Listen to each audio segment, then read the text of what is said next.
Continuamos, amigos, en Universidad Somos Todos, hoy conversando sobre la constituyente con nuestros invitados especiales, los profesores Jesús Rondón Ucete, exgobernador del Estado Mérida, y José Mendoza Angulo, rector de la Universidad de los Andes, ambos conocedores sobre este importante tema de actualidad para todos los venezolanos y bueno, y para el mundo entero, porque realmente es un tema que preocupa a muchas comunidades internacionales.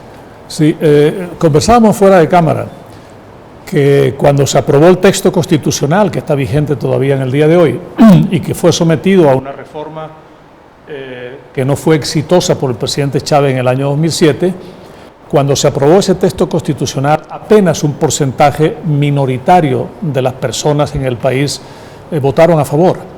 ¿Cuál es tu explicación si la Constitución es la cosa más importante, el pacto social más importante del que se derivan absolutamente todas las leyes, la regla de convivencia, el orden, el respeto? ¿Por qué en un país como el nuestro, de raigambre democrática, tan pocas personas fueron a votar el texto constitucional? Bueno, eso tiene una explicación a la que ya se refería el doctor Mendoza. Esa constitución realmente fue una constitución impuesta. Fue una constitución democrática en el sentido de que fue elaborada por un órgano de elección popular, la Asamblea Nacional Constituyente del año 99. Y democrática igualmente porque en definitiva fue aprobada en un referéndum, ¿verdad?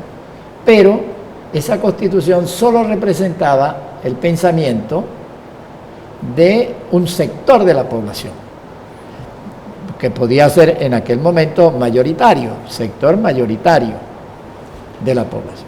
Entonces, a la hora de votar la Constitución a favor o en contra, y entendiendo ya la gente que la Constitución iba a ser aprobada, había sido impuesta por la mayoría, pues poca gente fue a votar, realmente poca gente. Ni siquiera fue a votar el 50% del electorado, a votar. Apenas votó el 48% del electorado. Y fue aprobada por el 30%. Por el 30% del total del electorado. Muy bien. Incluyendo allí los votos nulos y apenas el 30%. Normalmente una constitución se entiende como resultado de un gran esfuerzo de consenso. La Constitución, en definitiva, es lo que algunos juristas llaman un consensus, o sea, un acto de voluntad de el total de la población, que llega a ciertos acuerdos sobre los objetivos, sobre la forma de conseguir los objetivos de la sociedad, etc. En la Constitución del año 99 no se buscó eso, en la constituyente de ese año, no se buscó eso, no se buscó un consenso, sino que el grupo mayoritario impuso una visión. Esa Constitución, como todas las constituciones impuestas, así sea por una mayoría, estaba condenada a no ser exitosa. Las constituciones más exitosas son las que son resultado de un esfuerzo de consenso, ¿verdad? La Constitución americana, que ya tiene casi 230 años, va a cumplir en septiembre 230 años, ha sido exitosa porque fue el resultado de un consenso entre intereses muy diversos para lograr algunos equilibrios. La Constitución española actual, elaborada después de la muerte de Franco, a los 3 años, no inmediatamente, sino después, cuando las aguas se habían sosegado. Esa Constitución fue resultado de grandes acuerdos entre sectores que tenían posiciones muy distintas. Y fíjate, es la Constitución más duradera en la historia de España. La más duradera en la historia de España. Es correcto. Profesor Mendoza, este nuevo proceso constituyente, con los análisis, te he escuchado en algunos sitios y forma parte también de tu discurso, ¿cuáles son las cosas positivas que tú le ves en el planteamiento de este proceso constituyente para el país y cuáles son las cosas más negativas en ese proyecto?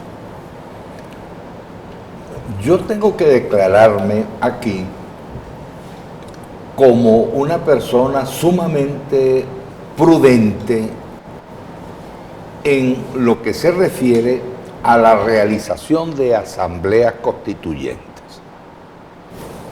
Porque, tal y como lo ha explicado el doctor Rondón Ucete, las constituyentes son cosas muy serias, o deben ser cosas, reuniones, instituciones muy serias. En nuestra historia, en la historia nacional de Venezuela, no podemos, salvo uno o dos casos, presentar ejemplos de constituyentes realmente serias, sino simplemente la historia nuestra era que el que mandaba un imponía. caudillo se levantaba en armas y llegaba a la presidencia de la República y en consecuencia él necesitaba hacer una constitución de acuerdo con lo que él quería, entonces convocaba una constituyente, eran constituyentes muy pocas serias. Bueno, en este caso concreto, en el caso concreto de la Venezuela de este tiempo, aquí hubo incluso partidos democráticos que empezaron a hablar del proyecto de una constituyente. En mi opinión, esas iniciativas, yo fui a muchas reuniones aquí en Mérida, en donde se planteaba ese asunto.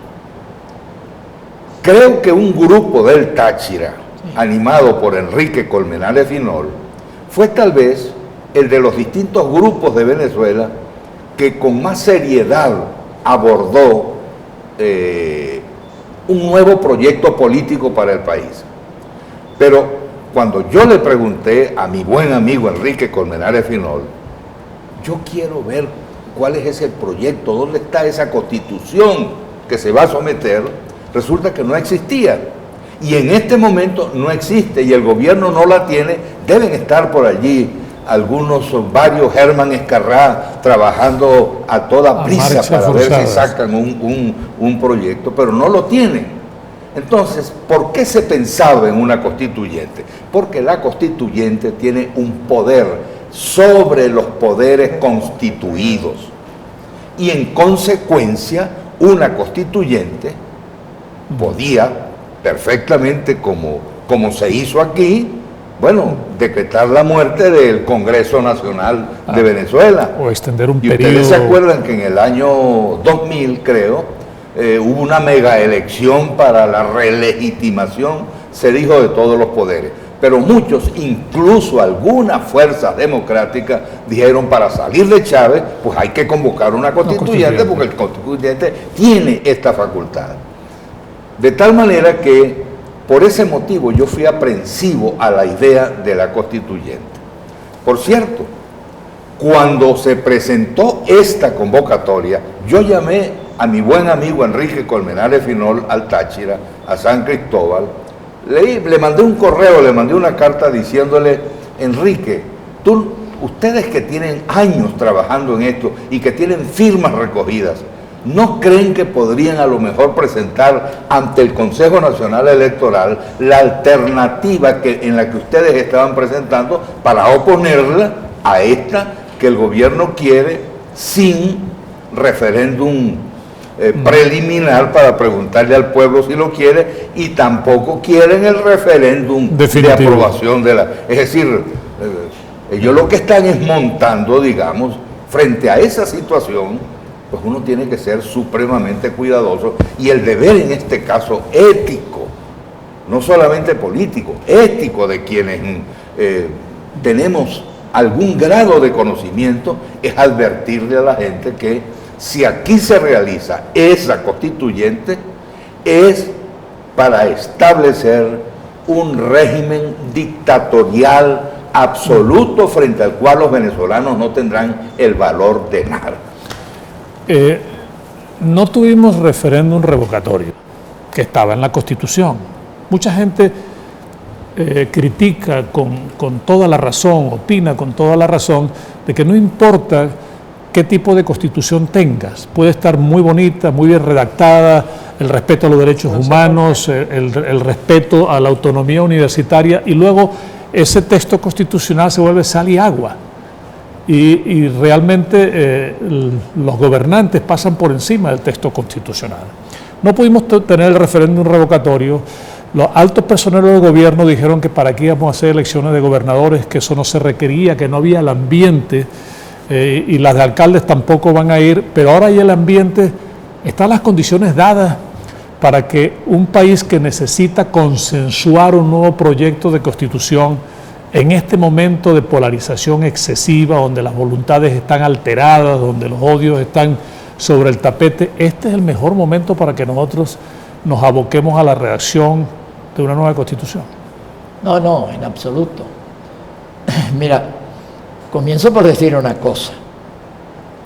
Yo creo que esta constitución actual no es la mejor del mundo y que está en el origen de algunos males como el militarismo, el presidencialismo exacerbado, la centralización, ¿verdad?, que se ha iniciado, etc.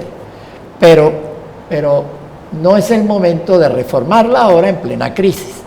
Esta constituyente no busca sino algún objetivo concreto, que es el asegurar en el poder a quienes ahora lo disfrutan. Pero este es el peor momento para convocar una asamblea constituyente, para elaborar una nueva constitución. Una constitución, la elaboración de una constitución requiere de un proceso, insisto, de consenso, que en este momento no lo existe. No se puede. Pero voy más allá. En este momento, ahora, 30 de mayo del año 2017, en la práctica no hay constitución. En la práctica. Porque el presidente da por hecho, y los poderes del Estado también, que ya está incluso electa una nueva constitución. Entonces, la constitución manda que haya elecciones de gobernador cada 4 años. Y ya ellos dan por hecho que no va a haber ahora, sino que va a haber en diciembre, si la nueva constitución lo contempla. El referéndum revocatorio está convocado por el pueblo, pero no se realiza porque darán por hecho también que en la nueva constitución... No habrá referéndum revocatorio. La Asamblea Nacional ha perdido todas sus facultades, de manera que no existe una constitución realmente en vigencia. Eso es común en Venezuela. Muy bien. Yo, utilizando un poco los ejemplos que ponía el doctor Mendoza, voy a recordar un hecho que me simula mucho o que sirve para ilustrar lo que acontece ahora. En 1909 el general Gómez hizo aprobar una nueva constitución que legalizara su golpe de Estado contra el Cabito, contra Cipriano Castro. Esa constitución, para que pasara, establecía un periodo de 4 años y no reelección. Cuando el periodo se iba a cumplir, el general Gómez, que había llevado a cabo un gobierno más o menos democrático, fue el único periodo de él de algún ejercicio democrático, se vio sin embargo en la necesidad de definirse. Y por supuesto, él no quería ni periodos de 4 años ni entregar el poder. Entonces él, ¿verdad?, propuso, vaya usted a saber, bueno, sí se sabe quién se lo recomendó, el que se convocara una constituyente. ¿Para qué? Para elaborar una nueva constitución. ¿Para qué? Para que en esa constitución se estableciera un periodo más largo, 7 años, y encima la reelección presidencial. Secretario, yo podría hacer una pequeña puntualización. Nos están llamando Máster, para que pero identifiquemos, pero al profesor, regreso volvemos contigo para que puedas dar esa explicación. Vamos a hacer la pausa y entonces al regreso continuamos con nuestros invitados del día de hoy.